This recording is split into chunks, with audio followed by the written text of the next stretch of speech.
আসসালামু আলাইকুম। কেমন আছেন সবাই? আশা করি সবাই ভালো আছে। আজকে আমি আপনাদের দেখাবো আর এই ফটোশপ সফটওয়্যার দিয়ে এরকম simple social media poster design বা ব্যানার ডিজাইন কিভাবে করবেন। তো চলুন বেশি বেশি কথা না বলে আজকের ক্লাসটি শুরু করা যাক। তো শুরুতে আমি এখান থেকে নতুন একটা ফাইল নেব। তার জন্য ফাইলে যাব, ফাইল থেকে নিয়ে যাব। এখান থেকে আমি 1080 বাই 1080 একটা ফাইল সাইজ নিয়েছি। আর এখান থেকে আমি ক্রিয়েটে চাপ দেবো। এখন আমাদের একটা ব্যাকগ্রাউন্ড নিতে হবে। তার জন্য এখান থেকে ক্রিয়েটে যাব। আমি এরকম একটা ব্যাকগ্রাউন্ড নিয়ে রাখছি। এখন এখান থেকে উপর থেকে নিচ দিকে টানবো, থেকে এরকম ব্যাকগ্রাউন্ড চলে এলো। এখন আমাদের কি করতে হবে? আমাদের এরকম একটা শেপ ড্র করতে হবে। তার জন্য আমরা এখান থেকে শেপে যাবো, শেপ থেকে ইলিপস দেবো। নেওয়ার পর এখান থেকে টেনে শিফট অর্ডার ধরে টেনে উম, টেনে বড় করে দেবো। দেওয়ার পর এটা আমি মুভ টুল দিয়ে এটা আমি ধরে মাঝখানে বরাবর নিয়ে আসবো। এখন আমি এখানে আমার একটা ছবি নিতে হবে। আমরা এরকম একটা ছবি নিয়ে আসবো।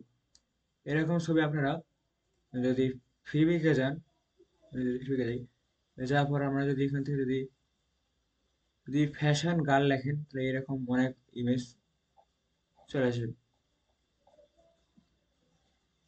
তো আমরা এখন এখানে ছবি নিয়ে আসবো। তার জন্য আমরা ফাইলে যাব, ফাইল থেকে প্রেস এমবেড, এখান থেকে আমি এই ছবিটা নিয়ে আসবো। নিয়ে এসে ছবিটা আমি এখানে উপরে ছেড়ে দেবো।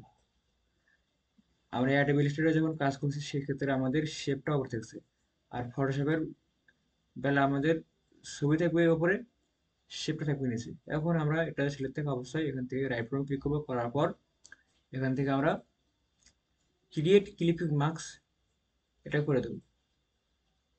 করে দেওয়ার পর যদি মনে হয় ছবিটা আমাদের জায়গা মতো বসিয়ে, তো আমরা এখন ধরে আমরা ঠিক করে নেবো। তো ছবিটা আমাদের জায়গা মতো বসানো আছে। এখন আমাদের কি করতে হবে? এখন আমরা এরকম একটা শেপ ড্র করবো। এই শেপটা ড্র করা তেমন কোনো কঠিন কাজ না। আমরা এখান থেকে শেপে যাব, শেপ থেকে রেক্টেঙ্গেল টুল নেবো। নেওয়ার পরে এখান থেকে আমরা টেনে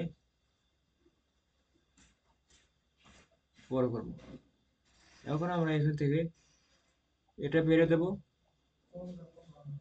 এখন আমরা এটা বেড়ে দেবো এই 42-40 এরকম রাখার পর এন্টার। দেখুন আমাদের এরকম একটা শেপ তৈরি হয়েছে। তো তো আমরা শেপের কালারটা রাখবো না। তাহলে আমরা এখান থেকে আই ড্র করতে হলো, শর্টকাট হচ্ছে আই। নেওয়ার পর আমরা এখানে ক্লিক করে এই কালারটা এখানে নিয়ে এখান থেকে আমরা অল্টার ব্যাক স্পেস চাপ দেবো। তো এরকম কালার হয়ে গেল।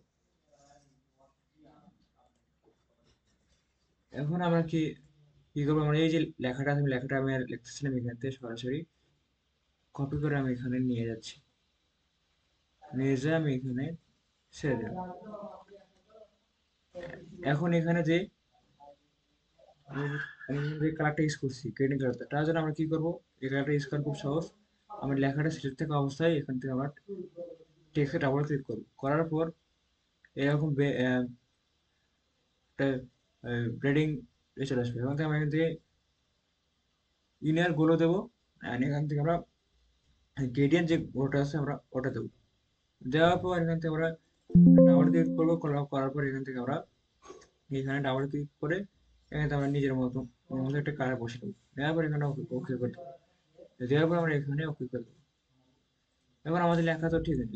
লেখা আর এই শেপটা শিফট ধরে শেপটা শেপ আর লেখাটা শিফট ধরে আমরা কি করবো? এখান থেকে আমরা এখান থেকে horizontal align and vertical align করে নেবো। নেওয়ার পর এটা আমার সমান করে দেবো। এখন আমাদের এই যে নিচে যে শেপটা আছে, এখানে শেপটা ড্র করবো। তার জন্য আমরা এখান থেকে আবার শেপে যাব, শেপ থেকে ইলিপস যে টুলটা আছে সেটা নেওয়ার পর আমরা এটা ধরে শিফট অল্টা ধরে আমরা এরকম শেপ ড্র করার পর এটা কালারটা আমরা চেঞ্জ করে দেবো।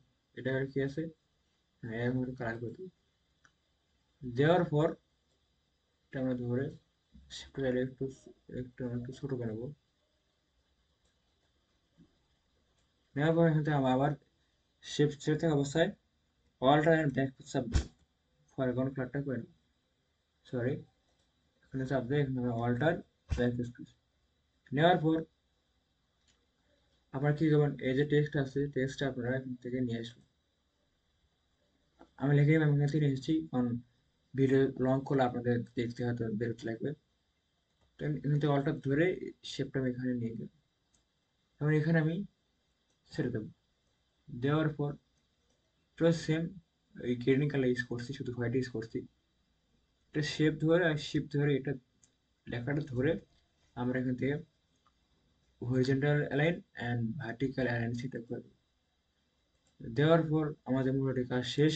এখন আমাদের কি বাকি আছে, এই যে আমরা যে এটা আমাদের 30 বছরের মধ্যে যে একটা ইউজ করছি শেপ ইউজ করছি, আমরা সেটা ইউজ করব। তার জন্য আমরা কি করবো, আবার শেপে যাব, শেপ থেকে এই যে নিচে যে ট্রায়াঙ্গেল যে শেপটা আছে সেটা নেবো। নেওয়ার পর আমরা এখান থেকে ধরে বেরোবো। নেওয়ার পরে এই যে এখানে যে ফিল কালার আছে ফিল কালারটা আমরা এখান থেকে অফ করে দেবো। অফ করে দিয়ে আমরা এখানে যে স্টক যে কালারটা আছে স্টক কালারটা আমরা স্টকটা আমরা বেড়ে দেবো। এই ধরেন আমি এখানে 4 রাখলাম, বেশি মোটা হয়ে গেল, তুমি 4 রাখার পর এখান থেকে আমি এন্টার চাপ দেবো। এখন এখন আমাদের এই শেপটা আছে, শেপটার কালারটা আমাদের পরিবর্তন করতে হবে। যখন শেপটা ধরে এখান থেকে আমরা শেপের যে কালারটা আমরা দিয়ে নেব।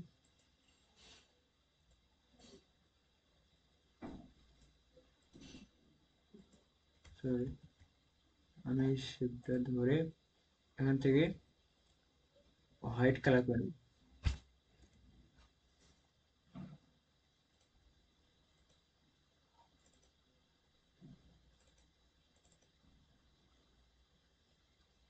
যাই হোক আমি শেপটা আবার নিচ্ছি।